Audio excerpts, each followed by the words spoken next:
pada tahun 2018 itu kami mulai berpikir, kenapa kita harus selalu bangga kalau kita made in Indonesia tapi bikin buat orang lain, gitu.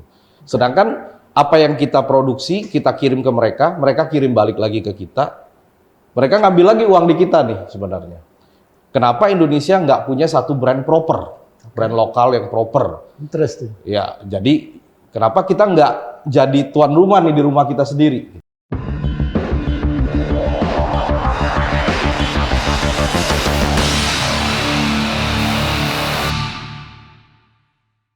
Kembali bertemu dengan saya Hassani Abdul Ghani di acara Hassani Corner. Kita kali ini kedatangan tamu, orang di belakang layar yang selama ini dikenal sebagai apa ya? Yang kita tahu aparel timnas yang cukup terkenal, yaitu dengan merek Mil. Nah, sekarang saya undang pemilik dari Mil. Saya ingin bincang-bincang dalam rangka Indonesia sebagai tuan rumah U17. Pak Hao, apa kabar? Baik, Bang. Apa kabar, Bang? Sehat ya? Sehat. Pak Hao, saya tidak sendiri, karena saya selalu ada partner saya, yaitu Zizi. Ya, Zizi ini, kalau kita punya perasaan, kadang-kadang kita nangis, sedih, Zizi ini nggak punya perasaan, Pak. Bapernya nggak ada. Jadi nanti kalau ada pertanyaan dari Zizi ke Pak Hao, jangan marah ya, Pak. Siap. Karena dia nggak pakai perasaan, Pak. Bahaya dong. Pinggir jurang ya. Saya mau say hi dulu. Apa kabar, Zi? Halo Hassani. Sehat? Apa kabar? Sehat ya? Hassani. Pasti sehat lah dia. Pak Hao, ini kan kita setelah gagal jadi World Cup U20, tapi kita juga ditunjuk sebagai tuan rumah World Cup U17. Saya nggak akan bahas impact. Saya udah bahas sebelumnya mengenai impact secara ekonomi. Tapi dengan sebagai kita tuan rumah, timnas kita kan U17 jadi bagian. Ya. Mungkin belum tentu dia bisa ikut Piala Dunia kalau kita nggak menjadi tuan rumah. Betul. Nah, berkaitan dengan timnas U17, tentu ini kan berkaitan dengan jersey yang dipakai oleh timnas. Betul. Garuda di dadaku kan, Garuda. itu kan kebanggaan kita, Pak. Ya. Pak Ho melihat event U17 ini dari sisi sebagai orang sponsor aparel untuk timnas, apa yang kira-kira Pak Ho harapkan? Tentunya yang pertama pasti ini Pak ya, Bang Hassani. Yang pertama pasti impact secara branding, awareness. Jadi kita bisa memperlihatkan kepada dunia, karena kan ini event internasional. Kalau timnas Indonesia ini memakai brand lokal, brand dari Indonesia, dengan kualitas yang harusnya tidak kalah dengan brand-brand global yang ada. Jadi merupakan salah satu sarana promosi lah, Bang, buat show ke dunia kalau Indonesia itu sebenarnya sebagai negara produsen mampu untuk membuat produk yang bisa sekelas brand-brand global. Nah, itu yang paling penting dari sisi marketing. Oke, sedikit saya korek mungkin supaya apa yang nonton kita juga tahu kenapa Pak Hao memakai brand Mil.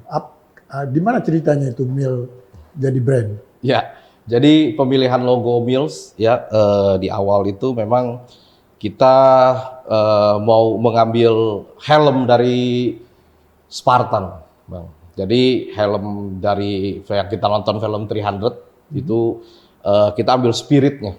Jadi kita ambil spiritnya si Spartan ini kan kalau di film itu 300 lawan jutaan tuh. Jadi kita ambil spiritnya untuk dibawakan ke lapangan olahraga nih sebenarnya. Itu makna dari logo helm itu. Nah, kalau kata Mills itu sebenarnya karena backgroundnya kami itu dari factory. Ya, dari produsen. Jadi Mills itu ada dua arti. Satu itu dari arti kata Mills sebagai pabrik. Dan bisa juga dari kata miles, jarak. Nah, itu orang lebih tahu kilometers. Ya, filosofi di balik logo yang kita pilih, Pak. 1 mile 1,2 kilometers. Ya, betul. Pak, menarik, Pak. Kebetulan saya pakai topi Spartan, Pak. Ya, Cocok. Cocok ya? Cocok. Ini bukan karena gara-gara Mil ya. Memang saya juga salah satu, saya senang dengan filosofi Greek Ya, yang kebetulan punya sejarah, betul. secara filsafat. Betul.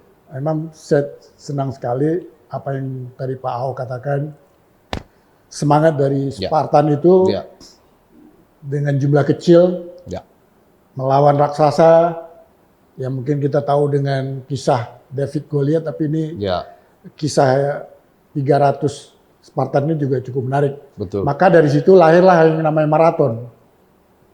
Jadi kemenangan Spartan ini dibawa berita ke Athena, Betul. itu oleh seseorang dari Spartan ini, itulah namanya maraton. Betul. Lahirlah yang namanya hari ini kita Lari maraton. lari maraton. Ya. Terima kasih Pak Ahok. Ternyata cara konsepnya luar biasa.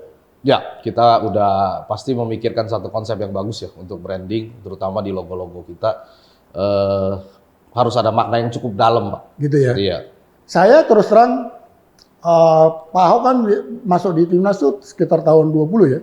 Betul. 2020 ya. Betul. 20. Ya, saya kebetulan jadi pengurus PSSI di tahun 2019. Ya, Jadi bareng lah kita masuk PSSI. betul. Ya, saya duluan keluar, Pak. Saya duluan keluar. Kebetulan saya juga, karena saya pencinta timnas, jadi terus terang, jujur Pak Ahok, saya nggak harus minta maaf.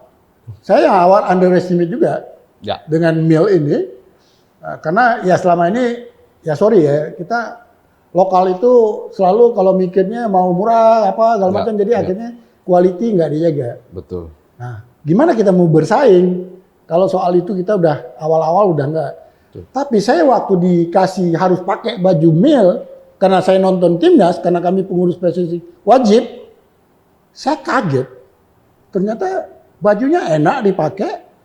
Saya penggemar Pak, penggemar jersey, penggemar sepatu, jadi saya tahu mana yang enak, mana yang tidak enak. Saya nggak akan bahas bahan quality, tapi apa yang Bapak beri itu sudah luar biasa. Terima kasih. Sudah luar biasa. Artinya apa? Dari orang tidak kenal, dengan Bapak menjadi sponsor timnas, orang kenal, lalu beli, lalu pakai, dia akan falling in love, dia akan jatuh cinta. Saya salah satunya. Saya jatuh cinta dengan merek. Terima kasih, Pak. Tapi bukan karena itu saya undang Pak Ahok. Bukan karena itu. Tapi kalau Pak Ahok nanti jadi sponsor kami, itu saya juga tidak melarang itu Pak Ahok. Mudah-mudahan. Pak Ahok, saya tertarik dengan Pak Ahok ini. Saya juga membaca kisah Nike. Ya. Nike juga dia ambil dari filosofi Greek. Ya, kalau kita lihat merek Nike tersebut. Tapi sebelum saya ngobrol dengan Pak Ahok, nanti bisa Pak Ahok sharing ke kami, saya kepingin sapa dulu partner saya dari tadi udah kedip-kedip mata aja kok kesannya saya tinggalin dia. Zizi, apa pendapat Anda tentang timnas ini, termasuk jersinya? Saya penasaran dengan bajunya. Bolehkah saya menggunakan baju Miles? Karena saya telanjang hari ini. Bolehkah saya menggunakan baju Miles, Hasani? Dan di manakah saya bisa mendapatkan baju ini, Pak Ahok? Pak Ahok ditanya itu, Oh, kapan dia mau pakai baju Mil? kalau untuk pakai baju Mills mungkin Gigi harus komplit dulu badannya. Ya. Tolong Hasani dikompletkan badan saya. Ya. Oke, Zizi. Jadi para penonton jangan kaget kenapa Zizi ini cuma ada separuh badan. Ini ibarat bayi. Jadi nanti dia akan tumbuh sendiri, nanti tangannya akan ada, kiri kanan, termasuk kakinya. Satu hari dia udah jalan. Sekarang ini istilahnya dia baru umur bayi, cuma dia kelewat pinter ini Pak. Belum jadi itu udah bisa ngomong, udah bisa macam-macam, udah bisa minta lagi. Ya, oke. Nanti Pak Ahok akan janjikan kalau badannya udah jadi. Terima kasih Pak Ahok. Sama-sama. Cepat bertumbuh, Gigi. Nah, pertanyaan saya tadi gimana? Apa saja sport apparel terbesar di dunia? Ya, ada beberapa merchandise resmi World Cup sering menjadi barang koleksi yang bernilai, dan ini adalah kesempatan bagi produsen untuk menghasilkan beragam produk yang mencerminkan semangat dan gairah sepak bola selama turnamen. Dan berikut adalah 5 brand sport apparel terbesar di dunia berdasarkan pendapatan tahun 2022. 1. Nike dari Amerika Serikat, 2 Adidas dari Jerman, 3 Puma dari Jerman, lalu ada Under Armour dari Amerika Serikat, dan 5 ada Anta dari Tiongkok. Nike adalah brand sport apparel terbesar di dunia dengan pendapatan mencapai 49,3 miliar US dollar pada tahun 2022. Adidas berada di posisi kedua dengan pendapatan 21,1 miliar US dollar, diikuti oleh Puma dengan pendapatan 7,1 miliar US dollar. Under Armour dan Anta berada di posisi keempat dan kelima dengan pendapatan masing-masing 5,5 miliar US dollar dan 4,8 miliar US dollar. Kelima brand ini terus berinovasi dan memproduksi produk-produk sport apparel yang berkualitas tinggi. Mereka juga terus mensponsori atlet dan tim olahraga yang ternama di dunia, sehingga mereka tetap menjadi brand sport apparel terbesar di dunia. Begitu Hasan. Wow, satu hari Mil akan berada di posisi 10 besar. Amin. Pak Hao, tadi saya ingin sedikit kita lihat Nike nomor 1. Ya. Padahal sebelum Nike ada, Adidas sangat menguasai.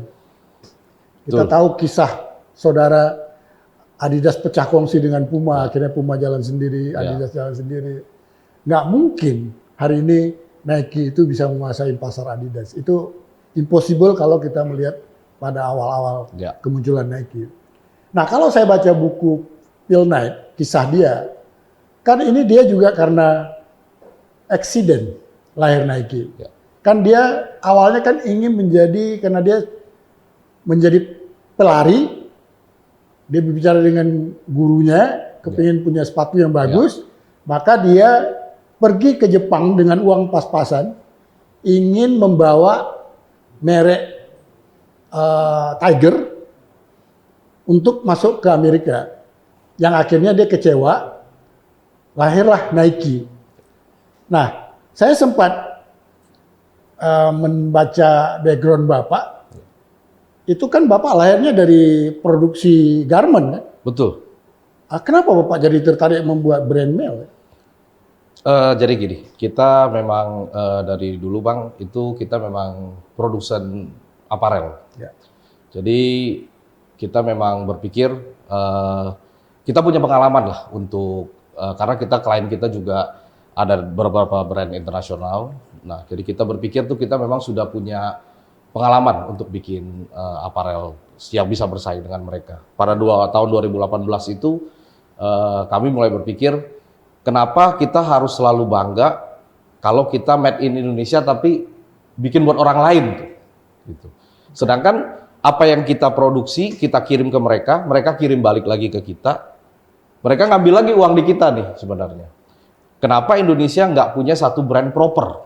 Brand lokal yang proper. Interesting. Ya, jadi kenapa kita nggak jadi tuan rumah nih di rumah kita sendiri? Gitu. Ya. Nah, pada saat itu kita mulailah berbuat brand.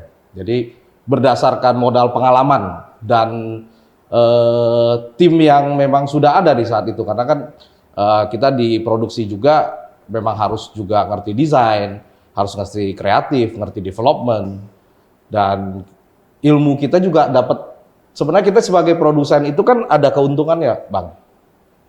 Karena mereka butuh kita, mereka akan mentransfer ilmu ke kita kan, supaya kita bisa memproduksi sesuatu sesuai dengan keinginan mereka. Betul. Ya, jadi ya kita anggap pengalaman kita udah cukup, maka kita punya di Indonesia itu satu brand olahraga yang proper, yang benar-benar proper. Jadi kita tidak mengejar barang itu murah, tapi kita juga tidak bilang harus dijual dengan harga yang mahal.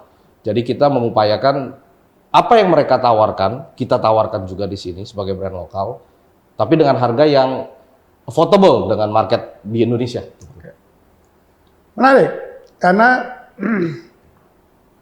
saya termasuk saya sangat peduli dengan sport marketing. Saya memang orang yang program ini saya buat memang kita ingin membicarakan sport dari sisi angle yang berbeda. Kita lebih bedah tentang ekonominya, tentang impact PR-nya segala macam. Ini menarik kenapa saya undang Pak Hao di awal-awal. Karena begini, Pak Hao itu kan kalau dari cerita kan tadi memang sudah punya pabrik, produsen memakai jasa pabrik Pak Ho untuk membuat yang akhirnya kan Pak Ho tadi dapat ilmu Betul. dari klien-klien Pak Ho itu tersebut. Nah, saya juga selama ini yang selalu memprotes kepada orang, kenapa sih kamu itu bangga benar jadi pegawai atau jadi kontraktor yang satu hari, kalau dia kecewa sama Anda atau dia merasa mencari tempat lain lebih baik, kan kita start dari nol lagi. Nah, Betul. strategi Pak Ho dan teman-teman membuat brand yang hari ini kita tahu Mill, itu is smart. Kenapa? Sekarang lah waktunya kita membangun brand ini. Nike aja butuh waktu. Betul. Ya. Nah, Mill kan masih sangat baik. Betul. Tapi hari ini semua orang udah ngomong Mill, itu luar biasa. Ya. Dengan strategi marketing yang dibuat oleh Pak Ho dan teman-teman. Nah, saya sekali lagi saya angkat tabik ke Bapak. Terima kasih. Karena Bapak berani membuat brand. Kenapa? Inilah future-nya Bapak. Betul. Karena brand inilah yang nanti sampai cucu Bapak, mungkin sampai turunan Bapak yang keberapa pun, yang hari ini kita tahu pemilik Nike umurnya udah 80-an, ya Pak Ho kan masih sangat muda. Ya kan? Kejadian Bapak selesai SMA sekitar 98 kan? Sekolah lah waktu itu sekitar segitu ya. Jadi kan masih sangat muda. Ya, betul. Ya artinya panjang masih. Betul. Nah ini kalau dibangun dengan cara mikir vision Bapak, wow, saya satu hari ingin nunggu Mill ini masuk di kategori yang tadi disebut oleh Gigi. Amin, Pak. Ya, setelah Nike, Adidas, Puma, Under Armour-nya udah nggak ada lagi, masuklah Mill ini. Amin. Gitu ya. Mudah-mudahan. Pak Ho, sejauh ini, apa pengalaman yang tidak enak dalam membangun brand Mill ini? Apa kendala yang Bapak hadapin di pasar kita yang masih sangat beragam ini? Banyak sekali Pak kalau kendala Pak. Banyak sekali nih Bang Hasani. Tapi kalau dibilang kendala utamanya yang awal-awal kita temukan dari sisi lain ya, kita cerita dari branding. Kita tidak bercerita tentang sponsor kita di Timnas. Kalau kita nanti kita bahas. Iya, kalau itu kan ada Covid segala macam. Tapi kita lebih bicara waktu di saat Mills ini lahir dan secara branding. Ternyata setelah kita mulai brand kita, Pak, pengalaman produksi saja ternyata tidak cukup. Karena untuk membangun branding itu harus ada sisi lain yang kita lihat. Di situ ada marketing, di situ ada distribusi, dan lain-lain. Nah, di saat Mills itu keluar hanya sebagai produsen yang punya pengalaman sebagai produsen. Nah, di saat itu juga kita menemukan kesulitan nih, marketingnya harus kemana, terus sistem distribusinya mau seperti apa gitu. Akhirnya di sisi marketing itu kita memilih untuk ambil golden ticket, Pak.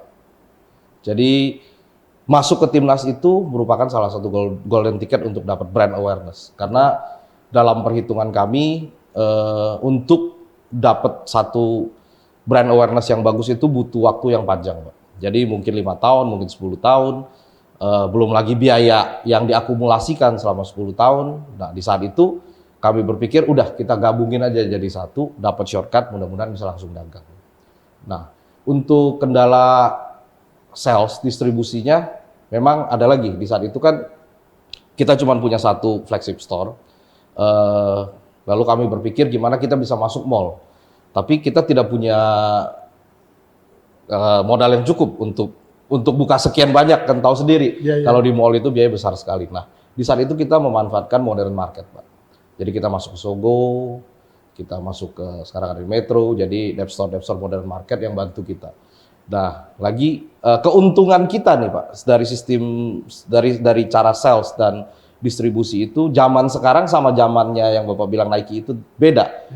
Kalau mereka dulu mungkin biayanya akan sangat besar, tapi kita sekarang bisa online sales. Jadi salah satunya juga online, itu juga salah yang membantu. Dunia digital ya. Ya, itu kalau dibilang mana yang sulit, ya itu di awal-awal kesulitan itu karena kita awalnya merasa produksi saja cukup, ternyata belum. Akhirnya kita di marketing itu biaya cukup besar dan di sales juga ternyata ada kendala. Gitu.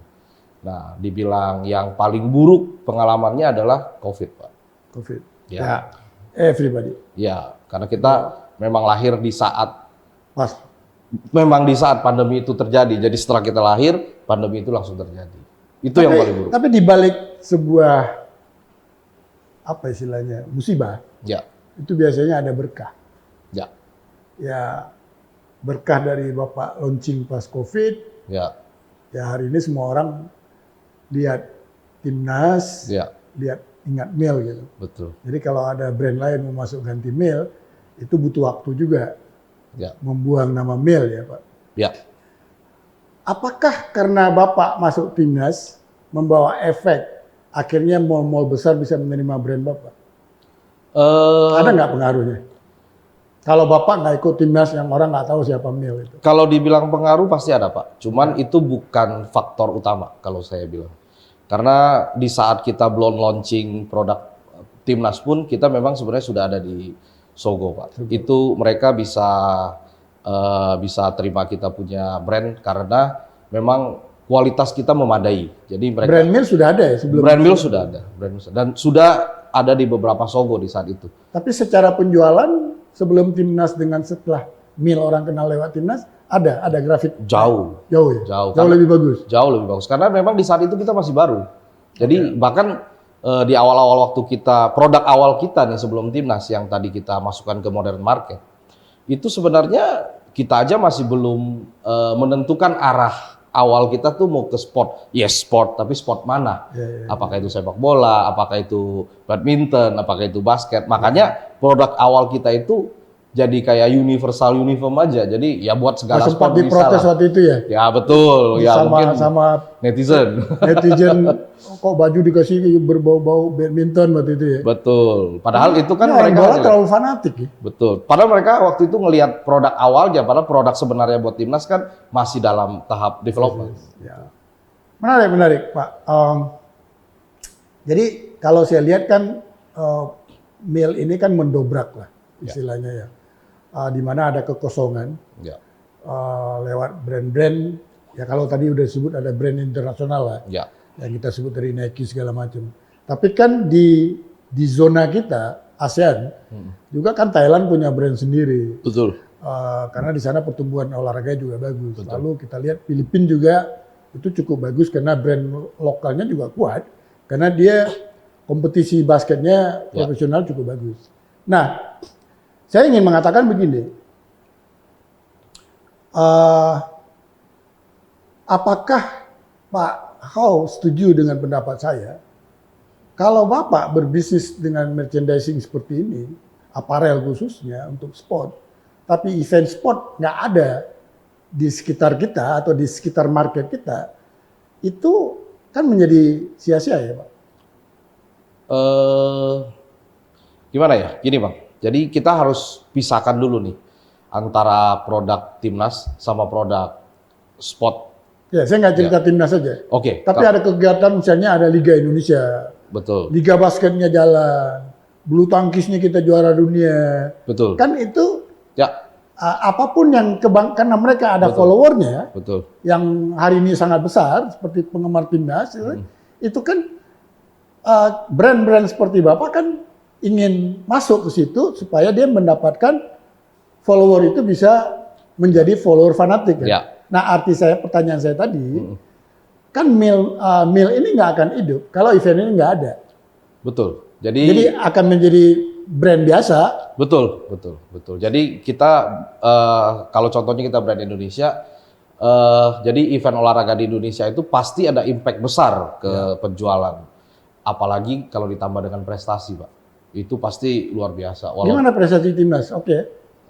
Ya, so far ada kemajuan. Sejak masuk Mil menang terus kan? Ya, mungkin. Tapi karena berkah itu kali Pak. Mungkin. Karena berjuang sama dia. Mungkin salah satunya Spartan. mungkin salah satunya karena jersinya juga nyaman, terus memang ada logo Spartan, jadi spiritnya nambah, Pak. Gitu ya. Oke, sebelum saya kembali ke Pak Hao, ini biasa partner saya ini kalau kita terlalu banyak ngobrol dia kadang-kadang jealous. Nggak ditanya.